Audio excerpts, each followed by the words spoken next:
Back to my channel. ನಾನು ನಿಮ್ಮ ಶ್ವೇತಾ. ಎಲ್ಲರೂ ಹೇಗಿದ್ದೀರಾ? ಎಲ್ಲರೂ ಚೆನ್ನಾಗಿದ್ದೀರಾ ಅಂತ ಭಾವಿಸ್ತಾ ಇವತ್ತಿನ ಬ್ಲಾಗ್ನ ಶುರು ಮಾಡೋಣ ಸ್ನೇಹಿತರೆ. ಇವತ್ತು ಬೆಳಗ್ಗೆಯಿಂದ ನನ್ನ ಕೆಲಸಗಳು ಹೇಗಿತ್ತು ಏನು ಅಂತ ವಿಡಿಯೋನಲ್ಲಿ ತೋರಿಸ್ತಾ ಇದ್ದೀನಿ. ವಿಡಿಯೋನ ಎಲ್ಲೂ ಸ್ಕಿಪ್ ಮಾಡಿದೆ ನೋಡಿ. ಸಣ್ಣ ಪುಟ್ಟ ಎಕ್ಸಸೈಸ್ ಕೂಡ ಶೇರ್. ಇವಾಗ ಟೈಮ್ ಬಂದು ಒಂದು 12 ಗಂಟೆ ಆಗ್ತಾಯಿದೆ. ಇವತ್ತಿನೂ ಅಡುಗೆ ಪ್ರಿಪೇರ್ ಆಗಿಲ್ಲ. ಯಾಕೆ ಅಂತಂದರೆ ಅಮ್ಮವ್ರು ಬರ್ತೀನಿ ಅಂತ ಹೇಳಿದರು. ಸೊ ಸಪ್ಪೆಸರು ಮಾಡೋಣ ಅಂತ ಹೇಳ್ಬಿಟ್ಟು ಅವರೆಕಾಳನ್ನ ಕೂಗಿಸಿ ಇಟ್ಟೆ. ಆದರೆ ನಮ್ಮಮ್ಮ ಮಧ್ಯಾಹ್ನ ಬರ್ತೀನಿ ಅಂತ ಫೋನ್ ಮಾಡಿದರು. ನಮ್ಮಮ್ಮ ಅವರೇ ಹೇಗೆ ಅಂದರೆ ಬಂದು ಇರೋದಿಲ್ಲ, ಯಾವುದೋ ರೇರು ವಾರಕ್ಕೊಂದ್ಸಲ ಅಂತೂ ಕಂಪಲ್ಸರಿ ಬರ್ತಾರೆ ಸುಜಿತ್ನ ನೋಡೋಕ್ಕೆ.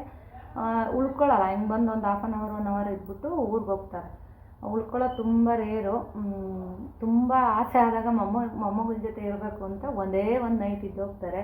ಸೊ ಇವತ್ತು ಬರ್ತೀನಿ ಅಂತ ಅಂದರು. ನಮ್ಮ ಅಮ್ಮವ್ರು ಬಂದಾಗ ನನಗೆ ಏನೂ ಮಾಡೋದಕ್ಕೆ ಆಗಲ್ಲ. Non veg, especially non veg, ಅದರಲ್ಲಿ ಬಿರಿಯಾನಿ ಅಂದರೆ ನಮ್ಮಮ್ಮಂಗೆ ಇಷ್ಟ ನಾನು ಮಾಡೋದು.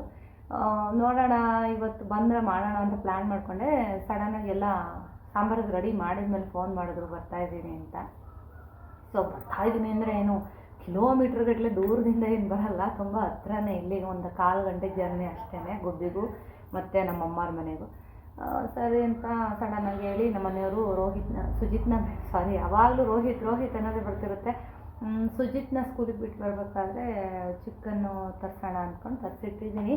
ನೋಡೋಣ ಬಿರಿಯಾನಿ ಪ್ರಿಪೇರ್ ಮಾಡೋಣ ಅಂತ ರೆಡಿ ಮಾಡ್ಕೊಬೇಕು. ಇವಾಗ ಅವ್ರು ಬರೋ ವರ್ಷ ಮಾಡೋಣ ಅಂತ ಇದ್ದೀನಿ. ನೋಡೋಣ ಬನ್ನಿ ಬಿರಿಯಾನಿ ಹೇಗಾಗುತ್ತೆ ಏನು ಅಂತ.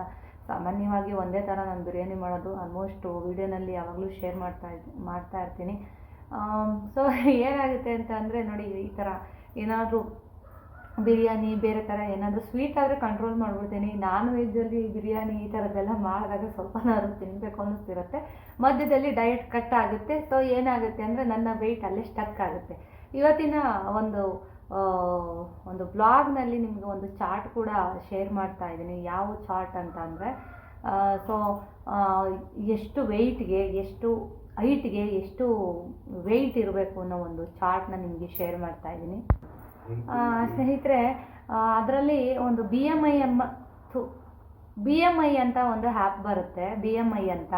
ಆ ಆ್ಯಪನ್ನ ನೀವು ಡೌನ್ಲೋಡ್ ಮಾಡಿಕೊಂಡ್ರೆ ಅದರಲ್ಲಿ ಮೆನ್ಸು ಮತ್ತು ವುಮೆನ್ಸು ಎಷ್ಟು ಏಜ್ಗೆ ಎಷ್ಟು ಹೈಟ್ಗೆ ಎಷ್ಟು ವೆಯ್ಟ್ ಇರಬೇಕು ಅಂತ ನೀಟಾಗಿ ಅಲ್ಲಿ ಮೆನ್ಷನ್ ಮಾಡಿರ್ತಾರೆ. ಸೊ ನನ್ನ ಹೈಟ್ ಬಂದು ಸುಮಾರು ಜನ ಅದನ್ನು ಕೇಳಿದ್ದೀರಾ. ನನ್ನ ಹೈಟ್ ಬಂದು 5'10" ಇದ್ದೀನಿ ನಾನು. ನಮ್ಮನೆಯವ್ರು ಬಂದು 5'11" ಇದ್ದಾರೆ. ಅವ್ರಿಗಿಂತ ಒಂದು ಸ್ವಲ್ಪ ಚಿಕ್ಕ, ಅಂದರೆ ಕುಳ್ಳಕ್ಕಿದ್ದೀನಿ. ಅಂದರೆ 5'10", ಅಂದರೆ ನನ್ನ ಹೈಟ್ ಏನು ತುಂಬ ಏನು ಕಡಿಮೆ ಇಲ್ಲ, ತುಂಬ ಹೈಟೇ ಇದ್ದೀನಿ ನಾನು. ಸೊ ಅಲ್ಲಿಗೆ 70 kg ನಾನು ವೆಯ್ಟ್ ಇದ್ರೂ ಓಕೆ. ಆದರೆ ನನಗದು 70 kg ಸ್ವಲ್ಪ ವೆಯ್ಟ್ ಅನಿಸುತ್ತೆ. ಸೊ 70 kg ನಮಗೆ ನೀವು ನೋಡ್ತಾ ಇರ್ತೀರ, ನೋಡಿದ್ರೆ ನೀವು 70 kg ಇಲ್ಲ ಅಂತ ಹೇಳ್ತೀರಾ. ಸೊ 70 kg ಇದ್ದೀನಿ ನಾನು. ಲಾಸ್ಟು ನಾನು ಹೇಳಿದ್ನಲ್ಲ, ಎಲ್ಲೋ ಚೆಕ್ ಮಾಡಿದಾಗ 70 kgನೇ ತೋರಿಸ್ತಾ ಇದ್ದು.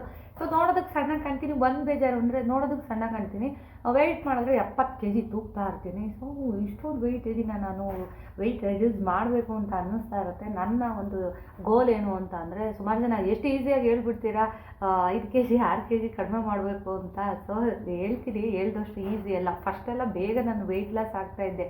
ಆದರೆ ಈಗ ನನಗೆ ಗೊತ್ತಿಲ್ಲ ಯಾಕೆ ನನ್ನ ವೆಯ್ಟ್ ಸ್ಟಕ್ ಆಗಿದೆ ಅಂತ. ನಾನು ಅಂದ್ಕೋತೀನಿ ಒಂದು 67, 68, 69 ಇಷ್ಟಿರಬೇಕು ನನ್ನ ಒಂದು ಹೈಟ್ಗೆ.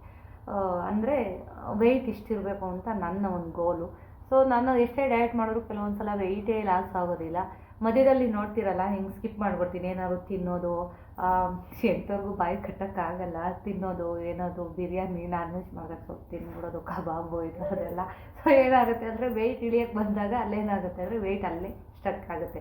ಹಿಂಗಾಗಿದೆ. ಸುಮಾರು ಜನ ಹಿಂಗೆ ಮಾಡ್ತಾ ಇರ್ತಾರೆ. ಸೊ ಏನು ಮಾಡೋಕ್ಕಾಗಲ್ಲ. ಆ ಥರ ತಿಂದಾಗ ಇನ್ನೊಂದು ಸ್ವಲ್ಪ ಎಕ್ಸ್ಟ್ರಾ ಡಯಟ್ನ ಮಾಡಬೇಕಾಗತ್ತೆ. ಸೊ ಯಾವಾಗಲೂ ಡಯಟು ಅಂತ ಇದ್ದರೆ ತಿನ್ನೋದು ಯಾವಾಗ ಅಲ್ವಾ? ಯಾಕೆ ಅಂತಂದರೆ ಬೈತಾ ಇರ್ತಾರೆ ನಮ್ಮ ಮನೆಯವರು, ನೀನು ಏನು ಡಯಟ್ ಮಾಡಬೇಡ, ನೀನು ಸುಮ್ಮನೆ ಎಕ್ಸಸೈಸ್ ಮಾಡ್ಕೊಂಡು ಆರಾಮಾಗಿ ಇರೋಷ್ಟು ವೆಯ್ಟ್ ಸಾಕು, ಏನು ತೊಂದರೆ ಇಲ್ಲ, ನಿನಗೇನು ಆ ಕಡೆ ಈ ಕಡೆ ಎಲ್ಲ ಅಂದರೆ ಕೈಯಲ್ಲಿ ಕಾಲಲ್ಲೆಲ್ಲ ಏನು ಫ್ಯಾಟ್ ಕಾಣಲ್ಲ, ಸ್ಲಿಮ್ಮಾಗೆ ಕಾಣಿಸ್ತೀಯ ಅಂತ ಬೈತಿರ್ತಾರೆ. ಸೊ ಏನಾದರೂ ಆರೋಗ್ಯ ತಪ್ಪಿದ್ರೆ ಇನ್ನೂ ಉಗಿಸ್ಕೋಬೇಕು ಮನೆಯವ್ರ ಕೈಲಿ. ಅದಕ್ಕೋಸ್ಕರ ಮಧ್ಯದಲ್ಲಿ ಈ ಥರ ಸ್ಕಿಪ್ ಮಾಡ್ಕೊಂಡು ಡಯಟ್ ಮಾಡ್ತಾ ಇರ್ತೀನಿ. ಸೊ ಓವರ್ ವೆಯ್ಟ್ ಇರೋರು ಈ ಥರ ಸ್ಕಿಪ್ ಮಾಡೋಕ್ಕೆ ಹೋಗಬೇಡಿ. ನಿಮ್ಮ ಗೋಲ್ನ ತಲುಪಬೇಕಲ್ವ, ಹಾಗಾಗಿ ಸ್ವಲ್ಪ ಸ್ಟ್ರಿಕ್ಟಾಗಿ ಫಾಲೋ ಮಾಡಿ ಅಂತ ಹೇಳ್ತೀನಿ. ಸೊ ತುಂಬ ಓವರ್ ವೆಯ್ಟ್ ಇರೋರು ಕಾಫಿ ಟೀನ ಅವಾಯ್ಡ್ ಮಾಡಿ ಅಂತಲೇ ಹೇಳಬೇಕು. ಯಾಕೆಂದರೆ ಕಾಫಿ ಟೀಲಿ ಹಾಕುವಂಥ ಶುಗರು ಡೈಲಿ ಒಂದೊಂದು ಗ್ಲಾಸ್ 2 ಟೈಮ್ ಕುಡಿತಾ ಇದ್ದಾರೆ. ಅದರಲ್ಲಿರೋಂಥ ಶುಗರು ನಮ್ಮ ಬಾಡಿಗೆ ಸೇರ್ತಾ ಇರುತ್ತೆ. ಸೊ ಮೇಯ್ನಾಗಿ ಕಾಫಿ ಟೀನ ಅವಾಯ್ಡ್ ಮಾಡಬೇಕು. ಮತ್ತು ಈ ಏನಂತಾರೆ ಆಯಿಲ್ ಸ್ಕಿನ್ ಇರೋರಿಗೆ ಜಾಸ್ತಿ ಪಿಂಪಲ್ ಆಗ್ತಾ ಇರುತ್ತೆ. ಅಂಥವ್ರು ಕೂಡ ನೀವು ಕಾಫಿ ಟೀನ ಅವಾಯ್ಡ್ ಮಾಡಬೇಕು.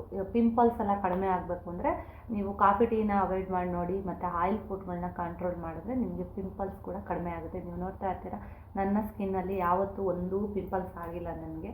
ಸೊ ಬನ್ನಿ ಇವಾಗ ಬಿರಿಯಾನಿಗೆ ಪ್ರಿಪೇರ್ ಮಾಡ್ಕೊಳ್ಳೋಣ. ನಮ್ಮಮ್ಮವ್ರು ಬರೋ ಅಷ್ಟರಲ್ಲಿ ಅಡುಗೆನ ರೆಡಿ ಮಾಡೋಣ. ಸೊ ವಿಡಿಯೋನ ನೋಡ್ತಾ ಇರಿ, ಸಪೋರ್ಟ್ ಮಾಡ್ತಾ ಇರಿ. ಯಾರಾದರೂ ಹೊಸದಾಗಿ ಚಾನಲ್ನ ನೋಡ್ತಾ ಇದ್ದರೆ ಪ್ಲೀಸ್ ಸಬ್ಸ್ಕ್ರೈಬ್ ಮಾಡ್ಕೊಂಡು ನೋಡಿ. ಬನ್ನಿ ಇವಾಗ ಅಡುಗೆ ಮಾಡೋಣ. ನೋಡಿ ಚಿಕನ್ ಕೂಡ ತರಿಸಿದ್ದೀನಿ. ಸಪ್ಪೆಸರು ಮಾಡಿ ಮುದ್ದೆ ಮಾಡಿಬಿಡೋಣ ಮಧ್ಯಾಹ್ನ ಅಂತ ಪ್ಲ್ಯಾನ್ ಮಾಡಿದೆ. ಆದರೆ ನಮ್ಮಮ್ಮ ಯಾವಾಗ ಬೇಕು ಆವಾಗ ಬರ್ತೀನಿ ಅಂತ ಫೋನ್ ಮಾಡ್ತಾರೆ. ಇನ್ನೇನು ಮಾಡೋದು ಅಂತ ಹೇಳ್ಬಿಟ್ಟು ಇದನ್ನು ಬಾಕ್ಸ್ಗೆ ಹಾಕಿ ಎತ್ತಿರ್ತಾ ಇದ್ದೀನಿ. ಸೊ ನಾಳೆಗೆ ಸಪ್ಪೆಸರು ಮಾಡೋಣ ಅಂತ. ಬೆಳ್ಳುಳ್ಳಿ ಕೂಡ ರೆಡಿ ಮಾಡಿ ಇಟ್ಬಿಟ್ಟಿದ್ದಾರೆ ಮನೆಯವರು. ಬೆಳ್ಳುಳ್ಳಿ ಜೊತೆಗೆ ಪುದೀನ ಕೂಡ ಇಟ್ಟಿದ್ದಾರೆ.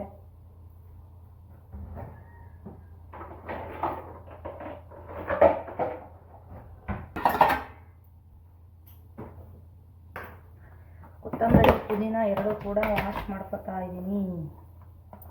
ಸೊ ಇಲ್ಲಿ ಜಾಸ್ತಿನೇ ವಾಶ್ ಮಾಡ್ಕೊತಾ ಇದ್ದೀನಿ. ಯಾಕೆ ಅಂತಂದರೆ ನಾವು ಚಾಪ್ಸ್ ಕೂಡ ಬೇಕು, ಹಾಗಾಗಿ.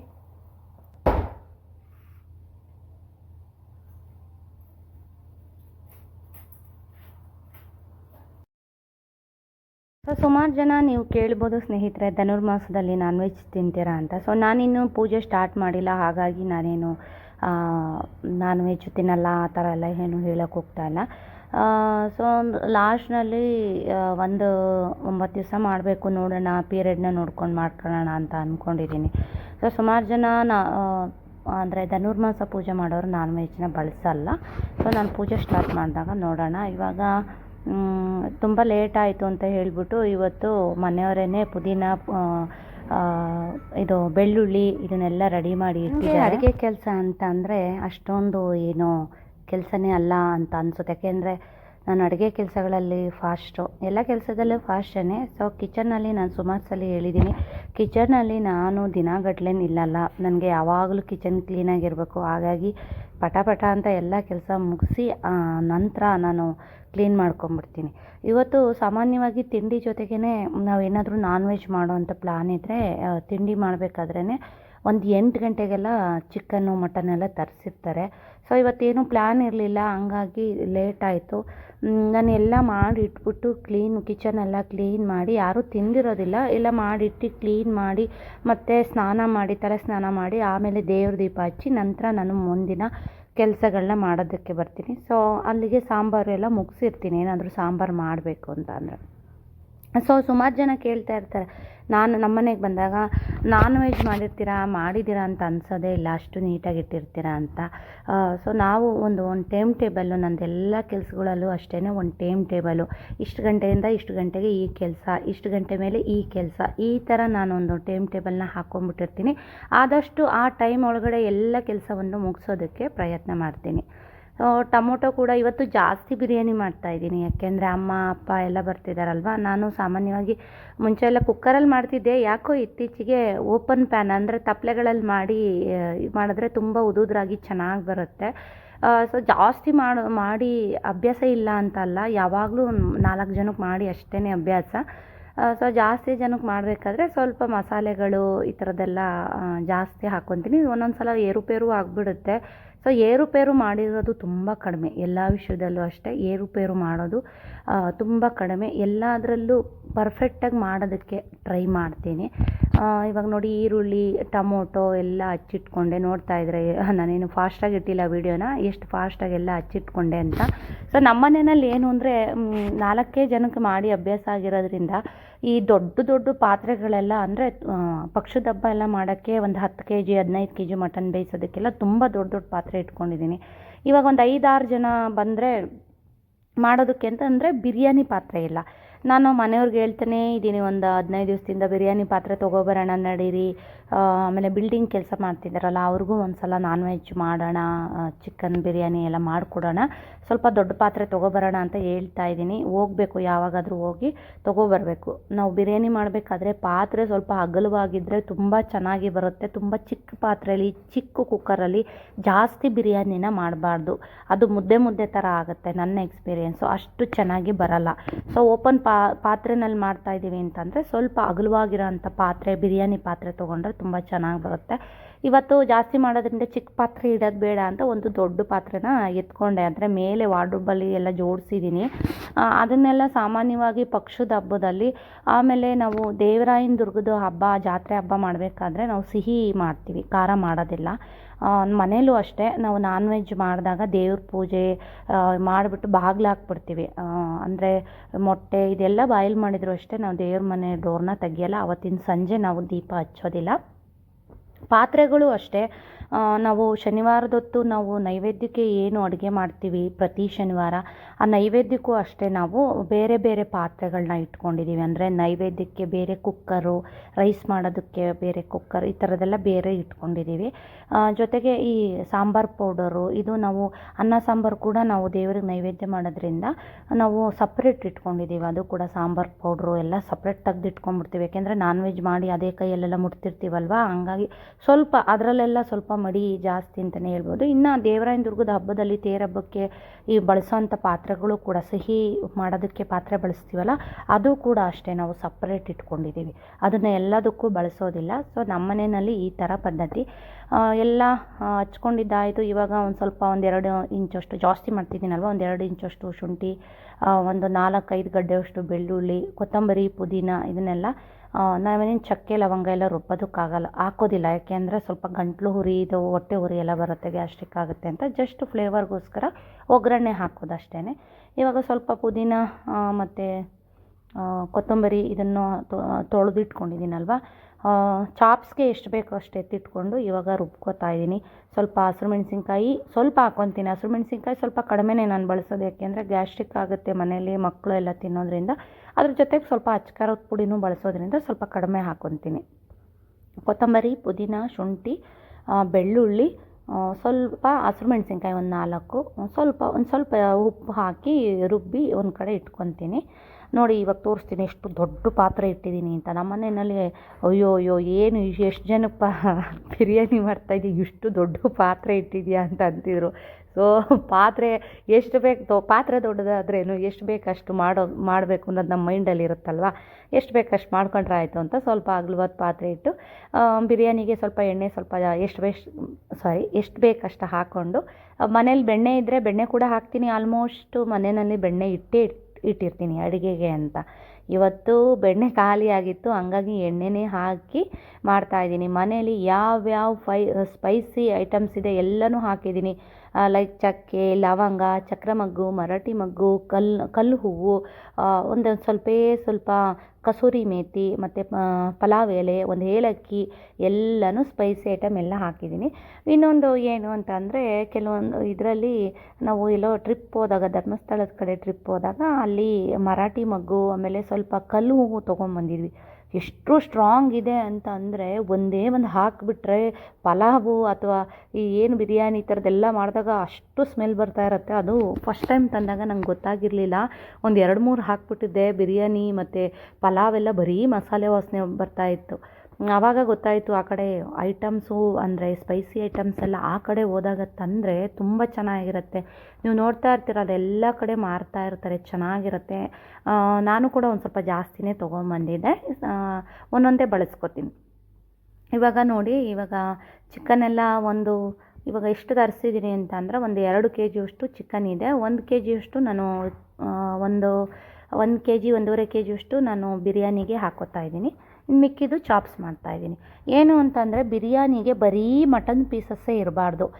1 kg ಅಕ್ಕಿಗೆ 1 kgಯಷ್ಟು ಮಟನ್ನ ತೊಗೊಂಡ್ರೆ ಸಾಕಾಗುತ್ತೆ, ಅಷ್ಟು ಸಾಕಾಗುತ್ತೆ. ನಾನು ಇವಾಗ ಅದೇ ಹೇಳಿದ್ನಲ್ಲ, 1 kgಯಷ್ಟು ಮಾಡ್ಕೋತಾ ಇದ್ದೀನಿ. ಅಲ್ಲಿ ಚಿಕನ್ನೆಲ್ಲ ಈರುಳ್ಳಿ ಫ್ರೈ ಆದ ನಂತರ ಚಿಕನ್ನೆಲ್ಲ ಹಾಕಿ ಅದನ್ನು ಕೂಡ ಅಲ್ಲಿ ಉರಿಯೋದಕ್ಕೆ ಇಟ್ಟಿದ್ದೀನಿ ಒಂದು ಕಡೆ ದೊಡ್ಡ ಪಾತ್ರೆಯಲ್ಲಿ.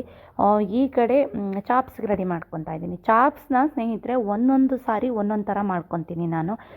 ಒಂದೊಂದು ಸಲ ಹುರಿದು ಮಾಡ್ತೀನಿ, ಅಂದರೆ ಮಸಾಲೆ ಎಲ್ಲ ಹುರಿದು ಮಾಡ್ಕೊತೀನಿ ಗ್ರೇವಿ. ಒಂದೊಂದು ಸಲ ಹಾಗೆ ಬರೀ ಈರುಳ್ಳಿ ಬೆಳ್ಳುಳ್ಳಿನ ರುಬ್ಬಿಬಿಟ್ಟು ಆ ಥರ ಕೂಡ ಮಾಡ್ಕೊತೀವಿ. ಬರೀ ಈರುಳ್ಳಿ ಹಚ್ಚಾಕು ಕೂಡ ಮಾಡ್ತೀವಿ, ಸುಮಾರು ಥರ ಮಾಡ್ತೀವಿ. ಇವಾಗ ಚಿಕನ್ನು ಫ್ರೈ ಆದ ನಂತರ ಅದಕ್ಕೆ ಏನೇನು ಬೇಕೆಲ್ಲ ಸ್ಪೈಸಿ ಐಟಮ್ನ ಹಾಕಿದ್ದೀನಿ. ವಿಡಿಯೋ ಸ್ಕಿಪ್ ಆಗಿದೆ, ಯಾಕೆಂದರೆ ಆಲ್ರೆಡಿ ನಾನು ಬಿರಿಯಾನಿ ಹೇಗೆ ಮಾಡ್ತೀನಿ ಅಂತ ತೋರಿಸಿರೋದ್ರಿಂದ ತುಂಬ ಡೀಟೇಲಾಗಿ ಏನೂ ತೋರ್ಸೋಕ್ಕೆ ಹೋಗಿಲ್ಲ. ಸೊ ಒಂದು ಕಡೆ ಕುಕ್ಕರ್ನಲ್ಲಿ ನೀರು ಕೂಡ ಬಿಸಿ ಮಾಡ್ಕೊಳ್ಳೋದಕ್ಕೆ ಇಟ್ಕೊಂಡಿದ್ದೀನಿ. ಒಂದು ಕಡೆ ಚಾಪ್ಸಿಗೆ ಕೂಡ ಎಲ್ಲನೂ ಹುರ್ಕೋತಾ ಇದ್ದೀನಿ. ಸ್ಪೈಸಿ ಐಟಮ್ ಏನೇನಿದೆ ಅಂದರೆ ಚಕ್ಕೆ, ಲವಂಗ, ಶುಂಠಿ, ಈರುಳ್ಳಿ, ಬೆಳ್ಳುಳ್ಳಿ, ಮತ್ತು ಲಾಸ್ಟ್ನಲ್ಲಿ ಒಂದೇ ಒಂದು ಸ್ಪೂನಷ್ಟು ತೆಂಗಿನಕಾಯಿ ಹಾಕ್ತೀನಿ, ಕೊತ್ತಂಬರಿ, ಪುದೀನ ಇದನ್ನೆಲ್ಲ ಫ್ರೈ ಮಾಡಿ ಹಾಕಿ ರುಬ್ಬಿಟ್ಟು ಮಾಡಿ ಅವರು ಅಂದರೆ ಫ್ರೈ ಮಾಡಿ ಮಸಾಲೆನ ರುಬ್ಬಿ ನೋಡಿ, ಅದು ಕೂಡ ತುಂಬ ಚೆನ್ನಾಗಿರುತ್ತೆ. ಜೊತೆಗೆ ಸ್ವಲ್ಪ ಟೇಸ್ಟಿ ಪೌಡರ್ ಅಂತ ಅಂದ್ಬಿಟ್ಟು ಚಿಕನ್ ಫ್ರೈ ಮಸಾಲ ಬರುತ್ತಲ್ಲ, ಅಂದರೆ ಎಲ್ಲ ಅಂಗಡಿಗಳಲ್ಲೂ ನಿಮ್ಗೆ ಸಿಗುತ್ತೆ, ಅದನ್ನು ಸ್ವಲ್ಪ ಹಾಕ್ತೀನಿ. ಇವಾಗ ನೋಡ್ತಾ ಇದ್ದೀರಲ್ಲ, ಇದು ಅಕ್ಕಿನ ಟೇಸ್ಟ್ಗೆ ಅಂತ ಒಂದೇ ಒಂದು ಅರ್ಧ ಕಪ್ಪಷ್ಟು ಮಾತ್ರ ಬಾಸುಮತಿ ರೈಸ್ ಹಾಕ್ಕೊಂಡಿದ್ದೀನಿ, ಮಿಕ್ಕಿದ್ದೆಲ್ಲ ಬುಲೆಟ್ ರೈಸೇ. ಸೊ ನಾನು ಈ ಚಿಕನ್ ಜೊತೆಗೇ ಅಕ್ಕಿನ ಹಾಕಿ ಸ್ವಲ್ಪ ಅಕ್ಕಿನ ಬಾಡಿಸ್ಕೊತೀನಿ. ಅದಾದ ನಂತರ ಇಲ್ಲಿ ಏನು ಕುದಿಯೋಕ್ಕೆ ನೀರು ಇಟ್ಟಿದ್ದೀನಿ ಅದನ್ನು ಹಾಕ್ತೀನಿ. ಈ ಥರ ಮಾಡೋದ್ರಿಂದ ಬಿರಿಯಾನಿ ತುಂಬ ಉದುದ್ರಾಗಿ ಚೆನ್ನಾಗಿ ಬರುತ್ತೆ. ಸೊ ನಮ್ಮ ಮನೆಯಲ್ಲಿ ಅಪ್ಪ ಅಮ್ಮ ಎಲ್ರಿಗೂ ಕೂಡ ನಾನು ಮಾಡುವಂಥ ಬಿರಿಯಾನಿ ಅಡುಗೆಗಳೆಲ್ಲ ತುಂಬಾ ಇಷ್ಟ ಆಗುತ್ತೆ. ನಂತರ ನನಗೆ ಬಿರಿಯಾನಿ ಮಾಡೋದೇನು ತುಂಬ ಟೈಮೇ ಹಿಡಿಯಲ್ಲ ಸ್ನೇಹಿತರೆ, ತುಂಬ ಫಾಸ್ಟಾಗಿ ಮಾಡಿಬಿಡ್ತೀನಿ. ಈ ಕಡೆ ನೋಡಿ ಚಿಕನ್ ಕೂಡ ಅದೆಲ್ಲ ಹುರಿದಿದ್ದು ಆಯಿತು, ಸ್ವಲ್ಪ ರುಬ್ಕೊಳ್ಳೋದಕ್ಕೂ ಹಾಕ್ಕೊಂಡೆ. ಇವಾಗ ಒಂದು ಪ್ಯಾನಲ್ಲಿ ಚಿಕನ್ ಫ್ರೈ ಮಾಡ್ಕೋತಾ ಇದ್ದೀನಿ. ಸ್ನೇಹಿತರೆ ಒಬ್ಬರು ಕಮೆಂಟ್ ಮಾಡಿದ್ರು, ಅವ್ರದ್ದೊಂದು ಕಮೆಂಟ್ಗೆ ರಿಪ್ಲೈ ಮಾಡೋಣ. ಸೊ ಕೆಲವೊಂದಕ್ಕೆ ನಾನು ಟೈಪ್ ಮಾಡಿ ನಾನು ರಿಪ್ಲೈ ಮಾಡೋದಕ್ಕಾಗಲ್ಲ, ತುಂಬ ಜಾಸ್ತಿ ಇರುತ್ತೆ, ಅದಕ್ಕೋಸ್ಕರ. ಸೊ ನಿಮ್ಗೆ ಯಾವುದೇ ಒಂದು ಕಮೆಂಟ್ಸ್ ಆದರೂ ಕೂಡ ನಾನು ಅದನ್ನು ಪಾಸಿಟಿವ್ ಆಗಿ ನಾನು ಅದನ್ನು ಕನ್ಸಿಡರ್ ಮಾಡ್ತೀನಿ. ಯಾಕೆಂದರೆ ನಾನು ಎಲ್ಲದರಲ್ಲೂ ಎಲ್ಲ ಥರದಲ್ಲೂ ಪ್ರತಿಯೊಂದು ವಿಷಯದಲ್ಲೂ ಫಸ್ಟು ನಾನು ಪಾಸಿಟಿವ್ ಆಗಿ ಏನಿದೆ ಅದನ್ನು ತೊಗೋತೀನಿ. ನಾನು ನೆಗೆಟಿವ್ ಆಗಿ ಸ್ವಲ್ಪ ಥಿಂಕ್ ಮಾಡೋದು ತುಂಬ ಕಡಿಮೆ. ಯಾರದ್ರಲ್ಲೇ ಆಗಲಿ, ಯಾರ ಗುಣದಲ್ಲೇ ಆಗಲಿ, ಏನೇ ಕೆಲಸದಲ್ಲಾಗಲಿ ನಾನು ಫಸ್ಟು ಒಳ್ಳೆಯದನ್ನು ತೊಗೊಳೋಕ್ಕೆ ಇಷ್ಟಪಡ್ತೀನಿ. ಸೊ ಒಬ್ಬರು ಕೇಳ್ತಾಯಿದ್ರು, ನಿಮ್ಮ ಕಷ್ಟದ ದಿನಗಳನ್ನ ಹೇಗೆ ನಿಭಾಯಿಸಿದ್ರಿ? ನನ್ನ ಒಂದು ಪರಿಸ್ಥಿತಿ ಕೂಡ ಹಾಗೇ ಇದೆ, ಪ್ಲೀಸ್ ಅದ್ರ ಬಗ್ಗೆ ಹೇಳಿ ಅಂತ ಕೇಳ್ತಾಯಿದ್ರೆ. ಸೊ ನಾನು ನನ್ನ ಜೀವನದ ಚರಿತ್ರೆ ಅಥವಾ ನಮ್ಮ ಲೈಫ್ ಸ್ಟೈಲು ಅಥವಾ ನನ್ನ ಕತೆ ಏನಿದೆ ಅದರಲ್ಲೂ ಸುಮಾರು ಹೇಳಿದ್ದೀನಿ. ಇನ್ನು ಮುಂದೆ ಕೆಲವೊಂದು ಹೇಳಬೇಕು ಅಂತ ಅಂದ್ಕೊಂಡಿನಿ. ಸೊ ಮುಂದಿನ ವೀಡಿಯೋಗಳಲ್ಲಿ ನಿಮ್ಮ ಒಂದು ಪ್ರಶ್ನೆಗೆ ಖಂಡಿತ ನಾನು ಉತ್ತರ ಕೊಡ್ತೀನಿ. ಯಾಕೆ ಅಂತಂದರೆ ಕಷ್ಟ ಅನ್ನೋದು ಮನುಷ್ಯನಿಗೆ ಬರೋದು. ಸೊ ನಮ್ಮ ವಿಲ್ ಪವರು, ನಾವು ಹೇಗೆ ಸ್ಟ್ರಾಂಗಾಗಿ ನಿಲ್ತೀವಿ, ಅದ್ರ ಮುಂದೆ ಕಷ್ಟಗಳೆಲ್ಲವೂ ಓಡೋಗುತ್ತೆ. ಇನ್ನೊಂದು ಹೇಳ್ತೀನಿ, ಯಾವಾಗಲೂ ನಗುನಗ್ತಾ ಇರೋದ್ರಿಂದ ಯಾವುದೇ ಕಷ್ಟ ಬಂದ್ರೂ ಎದುರಿಸ್ಬೋದು. ಯಾವುದನ್ನು ಕೂಡ ನಾವು ಪಾಸಿಟಿವ್ ಆಗಿ ತಗೋಬೇಕು. B positive. ನಾವು ಯಾವಾಗಲೂ ಅಷ್ಟೇ, ಯಾವಾಗಲೂ ಯಾವುದೇ ವಿಷಯವನ್ನಾಗಲೂ ಕೂಡ ನಾವು ಪಾಸಿಟಿವ್ ಆಗಿ ಥಿಂಕ್ ಮಾಡಿದಾಗ ಮಾತ್ರ ಅಲ್ಲಿ ನಾವು ಏನು ಒಳ್ಳೆಯದನ್ನು ಯೋಚನೆ ಮಾಡ್ತೀವಿ ಅಲ್ಲಿ ಒಳ್ಳೆಯದೇ ನಡೆಯುತ್ತೆ ಅನ್ನೋದು ನನ್ನ ಭಾವನೆ. ಏನು ಗೊತ್ತಾ ಸ್ನೇಹಿತರೆ, ಸ್ವಾಭಿಮಾನ ಅನ್ನೋದು, ಸ್ವಾಭಿಮಾನ ಅಂತ ಇದ್ದರೆ ಏನು ಬೇಕಾದರೂ ಸಾಧಿಸ್ಬೋದು. ಹಠ, ಛಲ, ಸ್ವಾಭಿಮಾನ, ಒಬ್ಬರ ಹತ್ರ ಕೈ ಚಾಚದಲ್ಲೇ ಬದುಕಬೇಕು ಅನ್ನೋದು ಒಂದು ಸ್ವಾಭಿಮಾನ ಇದ್ದರೆ ನಾವು ಖಂಡಿತ ಲೈಫ್ನಲ್ಲಿ ಮುಂದೆ ಬರ್ತೀವಿ. ಇದು ನನ್ನ ಸಿದ್ಧಾಂತ. ಸೊ ನಮ್ಮನೆಯವರು ನಾವು ಚೆನ್ನಾಗಿದ್ದಾಗೂ ಅಷ್ಟೇ ಯಾವುದಕ್ಕಾದ್ರೂ ತವ್ರ ಮನೆಗೆ ಕಳಿಸ್ತಿರ್ಲಿಲ್ಲ. ಅಂದರೆ ಇದಿಲ್ಲ ಅದಿಲ್ಲ, ಈಸ್ಕೊಂಬೋಗು, ಇದು ತೊಗೊಂಬೋಗು ಅಂತ ಯಾವತ್ತೂ ಕಳಿಸಿಲ್ಲ. ಸೊ ನಾನು ಅದೇ ವಾತಾವರಣದಲ್ಲಿ ಅವ್ರ ಜೊತೆ ಬೆಳ್ಕೊಂಬಂದೆ. ಅದಾದ ನಂತರ ಅವರು ಏಟಾದಾಗ ಅದೇ ಮೈಂಡು ನಮಗೆ ಬೆಳ್ಕೊಂಬಂತು, ಯಾರ ಹತ್ರನೂ ಕೈ ಚಾಚಬಾರ್ದು. ಯಾಕೆಂದರೆ ನಿಮಗೆ ಗೊತ್ತಿದೆ, ಯಾರೇ ಆಗಲಿ ಕೊಡ್ತಾರೆ, ಕೊಟ್ಟಾದಮೇಲೆ ಅವರು ನನ್ನಿಂದ ಬೆಳೆದಿದ್ದು, ನಾವು ಕೊಟ್ಟಿದ್ದರಿಂದ ಬದುಕಿದ್ದು ಅಂತ ಯಾರಾದರೂ ಒಂದು ಮಾತು ಏನಾದರೂ ಅಂದರೆ ನಾನು ಅದನ್ನು ಸಹಿಸ್ಕೊಳ್ಳೋ ಅಂಥ ಶಕ್ತಿ, ಅದೊಂದು ಶಕ್ತಿ ನನಗಿಲ್ಲ. ಸೊ ಅದಕ್ಕೋಸ್ಕರ ಇವತ್ತು ನೋಡಿ ಇಷ್ಟೆಲ್ಲ ನಾವು ಮಾಡಿದರೂ ಕೂಡ ಯಾರು ನಮ್ಮಿಂದ ಬದುಕಿದ್ದಾರೆ ಅಂತ ಯಾರೂ ಹೇಳೋರಿಲ್ಲ ಅಲ್ವಾ. ನಮ್ಮ ಸ್ವಾಭಿಮಾನ ನಮಗೆ ಒಂದು ಹೆಮ್ಮೆ. ಸೊ ಇದ್ರ ಬಗ್ಗೆ ನಿಮಗೆ ಸಪ್ರೇಟಾಗಿ ವಿಡಿಯೋ ಮಾಡಿ ಅದನ್ನು ಒಂದು ವಿಡಿಯೋನಲ್ಲಿ ಖಂಡಿತ ನಾನು ನಿಮಗೆ ತಿಳಿಸ್ಕೊಡ್ತೀನಿ. ಸ್ನೇಹಿತರೆ, ಈ ವಿಡಿಯೋನ ಹೀಗೆ ನೋಡ್ತಾ ಇರಿ. ನಿಮ್ಮ ಸಪೋರ್ಟು ನನಗೆ ತುಂಬಾ ಮುಖ್ಯವಾಗುತ್ತೆ. ನಾನು ಹೇಳಿದ್ನಲ್ಲ, ಆ ಒಂದು ಆ್ಯಪ್ನ ಡೌನ್ಲೋಡ್ ಮಾಡ್ಕೊಳ್ಳಿ. ಏಕೆಂದರೆ ಎಷ್ಟು ಹೈಟ್ಗೆ ಎಷ್ಟು ವೆಯ್ಟ್ ಇರಬೇಕು ಅನ್ನೋದನ್ನು ಲಾಸ್ಟ್ನಲ್ಲಿ ನಾನು ಸುಮ್ಮನೆ ಒಂದು ಚಾರ್ಟ್ನ ಹಾಕ್ತೀನಿ, ಯಾವ ರೀತಿಯಾಗಿ ಇರುತ್ತೆ ಅಂತ ಹೇಳ್ಬಿಟ್ಟು ಲಾಸ್ಟ್ವರೆಗೂ ನೋಡಿ ಚಾರ್ಟ್ ಯಾವ ರೀತಿಯಾಗಿ ಬರುತ್ತೆ ಅಂತ. ಸೊ ಅಮ್ಮವರು ಮಧ್ಯಾಹ್ನ 1:15ಕ್ಕೆ ಬರ್ತೀನಿ ಅಂತ ಹೇಳಿದರು. 5 ಗಂಟೆ ಆದರೂ ಬರಲಿಲ್ಲ. ಬಿಸಿ ಬಿಸಿ ಊಟ ಮಾಡ್ತಾರೆ ಅಂತ ಬೇಗ ರೆಡಿ ಮಾಡಿಟ್ಟೆ, ಬರಲಿಲ್ಲ. ಸೊ ಅಮ್ಮ ಬಂದ ಮೇಲೂ ನಾನು ವೀಡಿಯೋ ಮಾಡ್ಕೊಳಕ್ಕಾಗಲಿಲ್ಲ. ನೋಡಿ ಬಿಸಿ ಬಿಸಿ ಬಿರಿಯಾನಿ ಎಷ್ಟು ಚೆನ್ನಾಗಿ ರೆಡಿಯಾಗಿದೆ ಉದುರಾಗಿ ಅಂತ. ಸೊ ಇವತ್ತಿನ ಬ್ಲಾಗ್ ಇಲ್ಲಿಗೆ ಎಂಡ್ ಮಾಡ್ತಾ ಇದ್ದೀನಿ. ವೀಡಿಯೋಸ್ ಇಷ್ಟ ಆದರೆ ವಿಡಿಯೋಗೊಂದು ಲೈಕ್ ಮಾಡಿ, ಹೆಚ್ಚು ಶೇರ್ ಮಾಡಿ, ಸಪೋರ್ಟ್ ಮಾಡಿ, ಮತ್ತು ಅನಿಸಿಕೆ ಅಭಿಪ್ರಾಯನ ಕಮೆಂಟ್ ಮುಖಾಂತರ ತಿಳಿಸಿ ಸ್ನೇಹಿತರೆ. ಸಿಗೋಣ ಮುಂದಿನ ವೀಡಿಯೋಗಳಲ್ಲಿ. ಅಲ್ಲಿವರೆಗೂ ನಮಸ್ಕಾರ.